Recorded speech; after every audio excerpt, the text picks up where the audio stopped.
দেৰগাঁও সাহিত্য চৰ্চা মঞ্চৰ চতুৰ্থ বাৰ্ষিক অধিৱেশন সম্পন্ন। দেৰগাঁও সাহিত্য সভা ভৱনত অগ্ৰণী এক সাহিত্য মঞ্চ সাহিত্য চৰ্চা মঞ্চৰ চতুৰ্থ বাৰ্ষিক অধিৱেশন দিনজোৰা কাৰ্যসূচীৰে অনুষ্ঠিত কৰা হয়। এই অধিৱেশনত গ্ৰন্থ উন্মোচন, কবিতা পাঠ, সংগীত পৰিৱেশন, সতীৰ্থ সন্মিলন আদি কাৰ্যসূচী অনুষ্ঠিত কৰা হয়। মই সাহিত্য চৰ্চা মঞ্চখন প্ৰতিষ্ঠা কৰিছিলোঁ প্ৰায় আজিৰ পৰা 4 বছৰ আগত। 2020 চনৰ 29 অক্টোবৰত মই সাহিত্য চৰ্চাখন প্ৰতিষ্ঠা কৰিলোঁ, বিশেষকৈ সাহিত্যৰ দিশটো আগবঢ়াই নিম বুলি।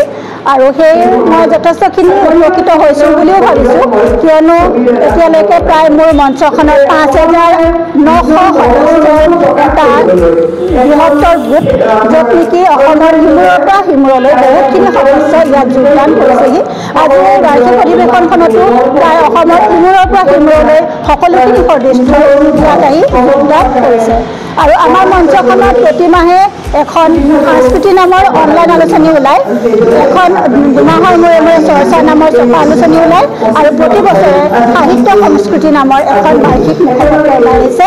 ইয়াৰ উপৰিও প্ৰতি সপ্তাহত আমাৰ মঞ্চখনৰ কবিতা, অনুগল্প, গল্প, কথাগল্প, লিমাৰিক, চায়েৰী আদি বিভিন্ন ধৰণৰ কিতাপসমূহৰ প্ৰতিযোগিতা হয়।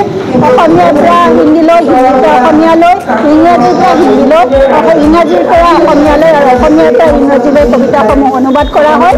ইয়াৰ উপৰিও কবিতাৰ বিশ্লেষণ আৰু অনুগল্পৰ বিশ্লেষণৰ দৰেও বহুতখিনি কিতাপ আমাৰ মঞ্চত চলাই থকা হয়। ইয়াৰ উপৰিও কিছুমান কিতাপ আছে যিবিলাক ধৰক অকণমান সকলো মানুহেতো অকল লিখা মেলাবিলাক ভাল নাপায়, যিখিনি অকণমান কৌতুক ধৰণৰ বস্তু বিচাৰে বা জানো আহক, শিকো আহক, ধেমালিৰে কিছু কথা, এনেকুৱা ধৰণৰ কিছুমান কিতাপো আমাৰ মঞ্চত আছে। ইয়াৰ উপৰিও ছবিয়ে কথা কয়, যিখিনি আমি একোখন ছবি দি দিওঁ তেখেতসকলক, ছবিখনৰ ওপৰত তেওঁলোকৰ মতামত প্ৰকাশ কৰে, তেনেকুৱা ধৰণৰ কিছুমান কিতাপো আমাৰ মঞ্চখনত চলি আছে। আৰু বহুতো সতীৰ্থৰ সহযোগতে এই এখন মঞ্চ, এনেকুৱা ধৰণৰ এখন মঞ্চ মই প্ৰতিষ্ঠা কৰিবলৈ বা উপকৃত হৈছোঁ বুলি মই ভাবিছোঁ। ইয়াত আজি যিটো অধিৱেশন, আমাৰ মঞ্চৰ সাহিত্য চৰ্চা মঞ্চৰ আজি চতুৰ্থ বাৰ্ষিক অধিৱেশন দেৰগাঁও সাহিত্য সভা ভৱনত এইখন অনুষ্ঠিত হৈছে। ইয়াত প্ৰথম আমি বন্তি প্ৰজ্বলন কৰিছিলোঁ, মই নিজে কৰিলোঁ, যিহেতু মই নিজে প্ৰতিষ্ঠাপক আৰু সভাপতি, গতিকে মই বন্তি প্ৰজ্বলন কৰিলোঁ। তাৰপিছতে গণেশ বন্দনা হ'ল, গণেশ বন্দনা মৃণাল ঠাকুৰে কৰিলে। তাৰপিছতে আছিলে সাহিত্য সভাপতি সন্মান বা এনেকুৱা ধৰণৰ বিভিন্ন কাৰ্যসূচী। তাৰপিছতে গীত পৰিৱেশন কৰিলে হৰ্ষিতা শৰ্মাই। আৰু ইয়াৰ পিছতো বহুতখিনি কাৰ্যসূচী আছে, বিভিন্ন ধৰণৰ প্ৰতিযোগিতা পতা হৈছিলে আমাৰ বাৰ্ষিক মুখপত্ৰ বাৰ্ষিক অধিৱেশনৰ উপলক্ষে। সেই প্ৰতিযোগিতাসমূহৰ বঁটা প্ৰদান কৰা হ'ব। ইয়াৰ উপৰি গোটেই বৰ্ষটোত আমাৰ মঞ্চত যিসকলে সক্ৰিয় হৈ থাকে বা ভাল ভাল লিখে, তেওঁলোকক সাহিত্য সেউজ সন্মান দিয়া হয় আমাৰ মঞ্চৰ পৰা। সেইখিনি দিয়া হ'ব আৰু বঁটা বিতৰণ অনুষ্ঠানখিনি কৰা হ'ব। স্পৃশ্য অস্পৃশ্য পাহৰিবলৈ সময় দিছে সকলোকে সুবিধা, বুজিছে নিশ্চয় ধৰ্মৰ সন্মান। আমি মানুহ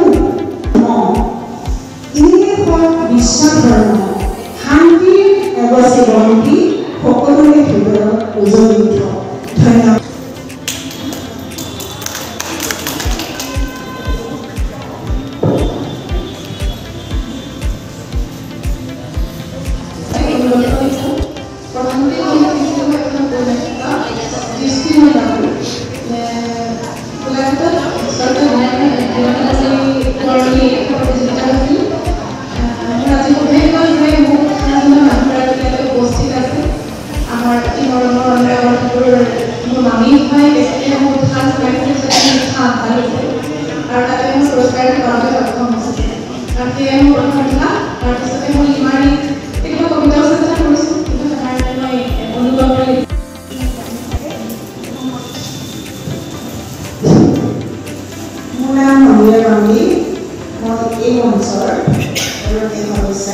ভাল লাগিছে এনেকুৱা আচলতে গান বুলি মই ৰাজশ্ৰী শৰ্মানী তাই সৰুতে আমি কলেজলৈ যাওঁতে একেলগে অহা যোৱা কৰিছিলোঁ। তাৰপিছৰ মাজত বহুত দিন সময় আমি লগ পোৱা নাই। সেই কিতাপখন যদি উপহাৰ হিচাপে কাৰোবাক দিয়া হয়, সেই কিতাপখন কিন্তু প্ৰকাশত পৰি থাকে।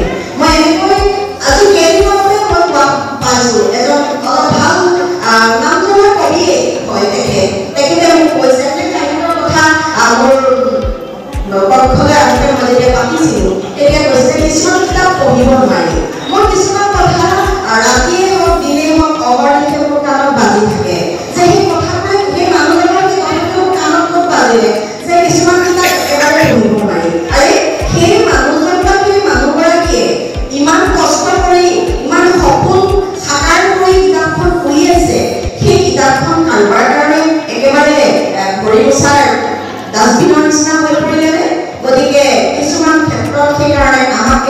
নিজকে